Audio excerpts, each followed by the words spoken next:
So I hired my guy back. He called. He came over. He just came over to the house to hang out with me. He's actually a relative. He's my cousin's son, who's in Cuba. And I originally helped him when he got here, and I gave him his first job, and great. And he needed to move on, and the business that he went to go work for, well, didn't work out. They had to cut hours too. Everybody here in Miami suffered. A lot of people in the country did great. Miami always suffered. If Miami gets a cough, the rest of the nation looks like they're doing fine, but we get sick somehow.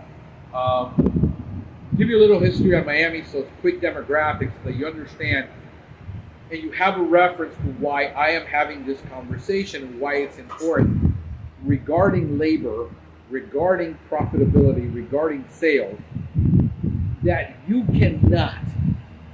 One of the dumbest questions you can go on a group, on Facebook, on anybody's page and ask is, what are you guys paying for X? It's totally irrelevant. No, but I'm just trying to get a gauge of a window. The window is going to be between here and here, and it doesn't matter because at the end of the day, what can you afford to pay? Number two, where is your market at that is asking for you to pay for that service? Where's the economy like? Miami, you can't buy a house right now for less than $500,000, and that is in a very low-end neighborhood that chances are you're going to get shot. I'm not joking. So I've always had this argument is the right question to ask is, how do I calculate what I can afford to pay for somebody? How is there accounting formulas, financial formulas that help me? The problem is most of the guys answering the question you asked. How much should I pay for a tech? How much should I pay for an admin? How much should I pay for a manager? If you're in New York and Manhattan, it's going to be different than if you're in Butte, Montana. It makes no difference.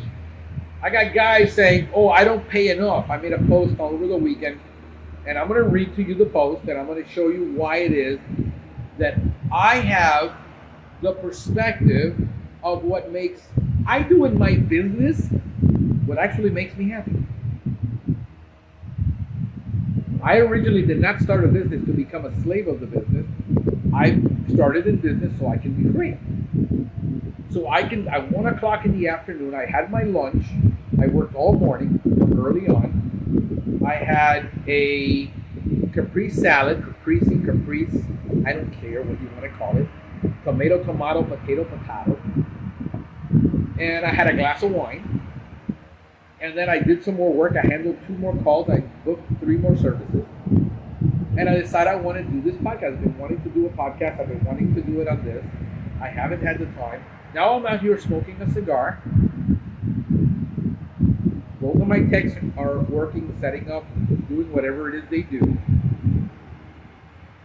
And I really don't have to manage them. And I'm going to tell you why I have the perspective I have. I'm giving you my journey, my experience, not my expertise. This is not a podcast, and my podcast is not for the guy who has already 10 employees, does $2.6 million a year, already has figured out how to do this. That's not who my advice is for. My advice is for the technician that is out there who thinks he wants to become a pest control operator because he doesn't feel that his boss is treating him right. Second, to train that guy when nobody's ever trained him and provide the free training that he needs for him to be successful regardless of whether his company is going to recognize it so he can be better, he can make more money. To help that guy who's a solopreneur who is struggling and understand that your struggle is real. I understand it because there's a thing that people have forgotten when they're $6 million and they're $3 million. They forget that guy doesn't have the DNA sometimes to be a real entrepreneur. He is a solo operator. He's a solopreneur, which is popular by Dave Ramsey made that term popular, solopreneur. He's really self-employed. 30 years ago, when I said I wanted to be self-employed 40 years ago, everybody laughed at me. You need to go get a career. You need to go to college and get a degree and do this, that, and the other, and go work for a good company. And I tried all that. And I was completely miserable for 20-something years. Tried 5 times to start a business and failed. Almost went bankrupt. I got my way out of everything, paid everybody back every single time. Paid off my school loans. Took me over 10 years to pay off my school loans. Did it all without anybody's help. As a matter of fact, everybody was against me the whole time. My first wife wanted a secure paycheck. I wanted to be in business.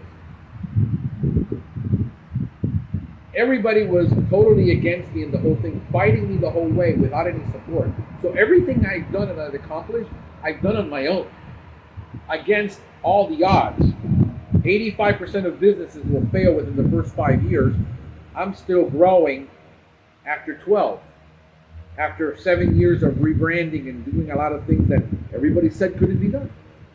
But I don't do any of these things because I'm comparing myself to, somebody in California, or somebody in New York, or somebody in Terre Haute, Indiana, or even my competitors here in Miami. As a matter of fact, my best competitors haven't gotten past 4 to 5 technicians in the time that they've been, and they got handed businesses from their parents. They were service managers at other companies. They got out of the business and went back in, and they still haven't gotten past 4 technicians. I'm already on my 2nd one. It is a very extremely tough market to do business in. Unless you're going to lie, cheat, and steal, and then you'll get ahead. I don't compare myself to where they're at.